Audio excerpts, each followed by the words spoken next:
مطلب یہ ہے کہ صدقہ دینے کا جو ثواب تھا وہ تو پھر انہیں نہیں ملے گا، تو لینے والے کے دم بھی بڑا غنیمت ہے ہر بار جو ہے، یعنی دینے والے کی فضیلت تو ہے ہی، دینے والے کو تو ترغیب دی جا رہی ہے کہ اسے کیا دینا ہے، لینے والے کا بھی بہت بڑا مسئلہ ہے کہ وہ موجود ہے، لے رہا ہے، تو آپ کو اجر مل رہا ہے، آپ کے لیے اس کی دعائیں قبول ہو رہی ہیں۔ اگر وہ نہ لے اور آپ یعنی صدقہ دینے سے محروم رہیں، اگر صدقہ لینے والا نہ بچے تو پھر دینے والا کسے دے گا، اور پھر اس کے لیے جو اجر و ثواب کا مسئلہ ہے وہ بھی تو کم ہو جائے گا، بلکہ ختم ہو جائے گا، کیونکہ نہ آپ صدقہ دیں گے نہ آپ کو اجر ملے گا، نہ لینے والا ہوگا نہ آپ دیں گے نہ آپ کو اجر ملے گا، تو کلیہ یہ ہوا۔ تو وہ غنی ہے، وہ چاہے تو صدقہ لینے والے ختم بھی کر سکتا ہے، سب کو امیر بنا دے، وہ چاہے ان کے لیے متبادل انتظام کر دے، وہ چاہے تو آپ کے بجائے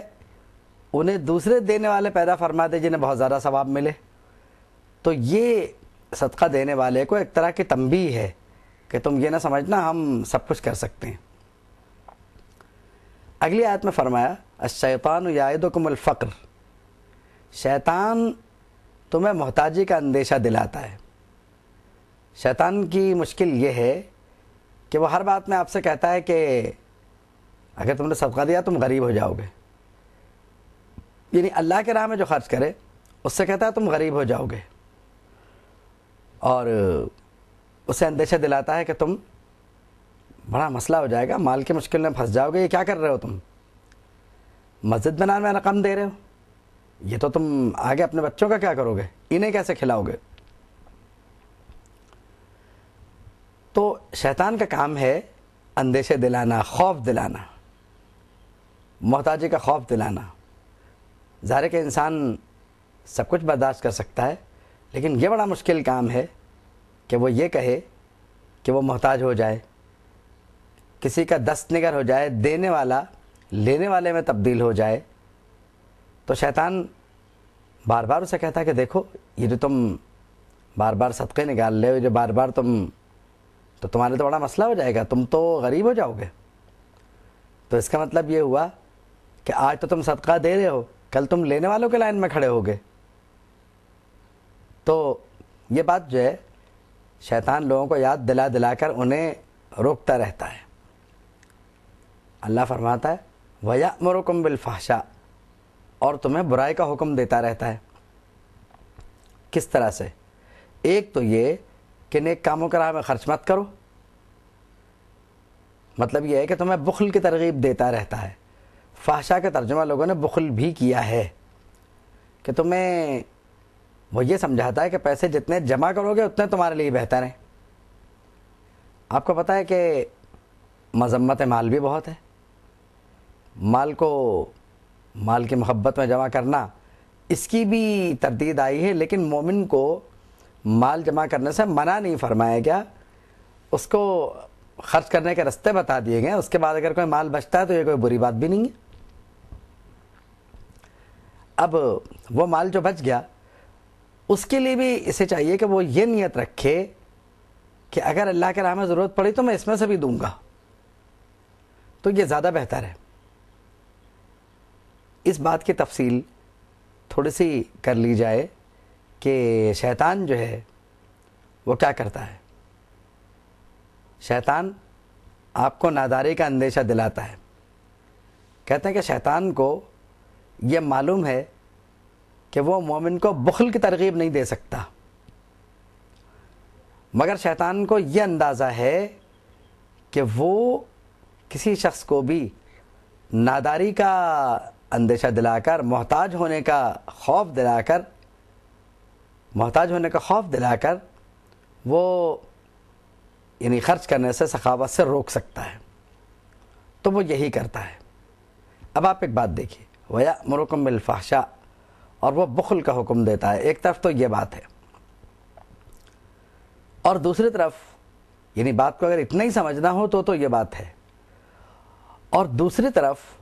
اس کی جو وسعت ہے لفظ کی، فحشا کی، وہ یہ کہ وہ بری باتوں کا حکم دیتا ہے۔ بری باتوں سے مراد یہ بھی ہے کہ وہ آپ کے ذہن میں یہ بات ڈال دے، ارے شہر میں اتنا بڑا فنکشن ہو رہا ہے اور اس فنکشن میں تمہیں پیسے دینے چاہیے، تمہارا نام ہو جائے گا، تمہیں صدر جلسہ بنا دیا جائے گا، تو اب آپ نے پیسے بھی دیے اور رات بھر آپ صدر بن کے بیٹھے، تو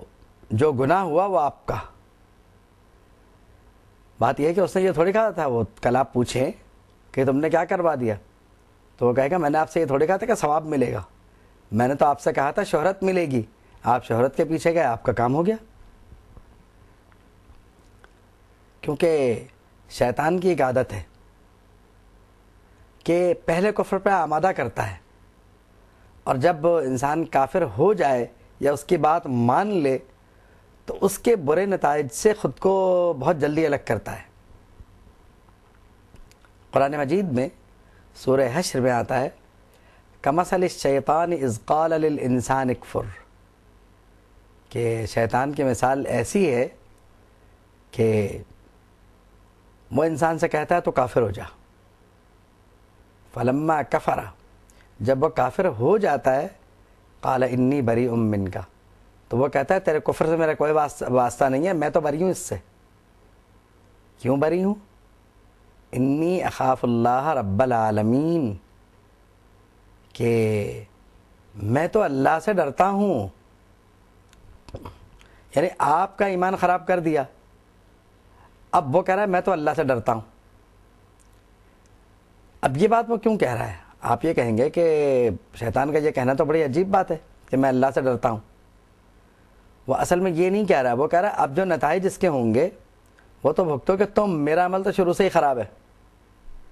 تو مجھے تو کوئی فرق نہیں پڑے گا۔ میں اللہ سے ڈرتا ہوں کا مطلب کہ تجھے ڈرنا چاہیے تھا، تو نہیں ڈرا، تو نے میری بات مانی، تو میرا کام تو ہو گیا۔ آپ سوچئے کہ جس کے پلے میں کچھ نہ بچا ہو کفر اختیار کرنے کے بعد، عمل تو بچتا نہیں،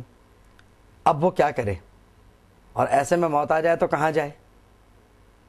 تو شیطان جو ہے وہ ایسی جگہ لا کے انسان کو مارتا ہے جہاں پھر بچنے کی جگہ نہیں ہوتی۔ اب آپ دیکھیے کہ الشیطان یعدکم الفقر ویأمرکم بالفحشاء، اللہ کیا دیتا ہے؟ واللہ یعدکم مغفرۃ منہ وفضلا، اللہ اپنی جانب سے دو چیزوں کا وعدہ فرماتا ہے، یعنی اللہ کی طرف سے، اللہ رب العالمین کی بارگاہ سے دو چیزیں ملتی ہیں۔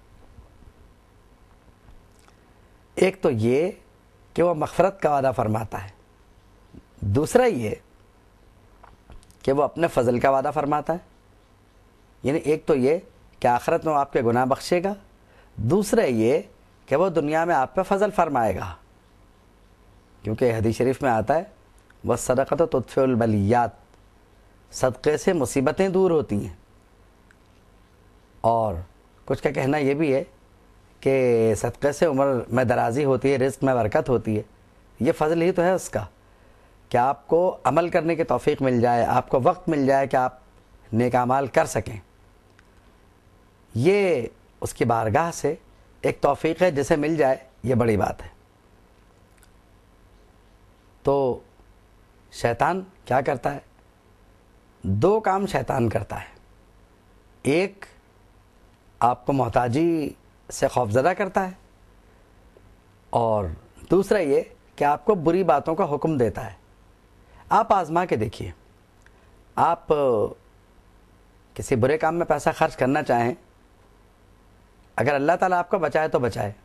ورنہ اگر آپ کرنا چاہیں تو بڑی خوشی سے آپ خرچ کریں گے، اور نیکی کے کام میں اگر خرچ کرنا ہو تو بڑی مشکل ہوگی۔ تو یہ شیطان کی طرف سے ہے، لیکن اللہ رب العالمین نے اس وقت بھی ایسے افراد ہماری مخلوق میں، یعنی ہمارے درمیان موجود رکھے ہیں کہ نیک کام میں آپ کہیں تو شاید وہ جان لٹا دیں،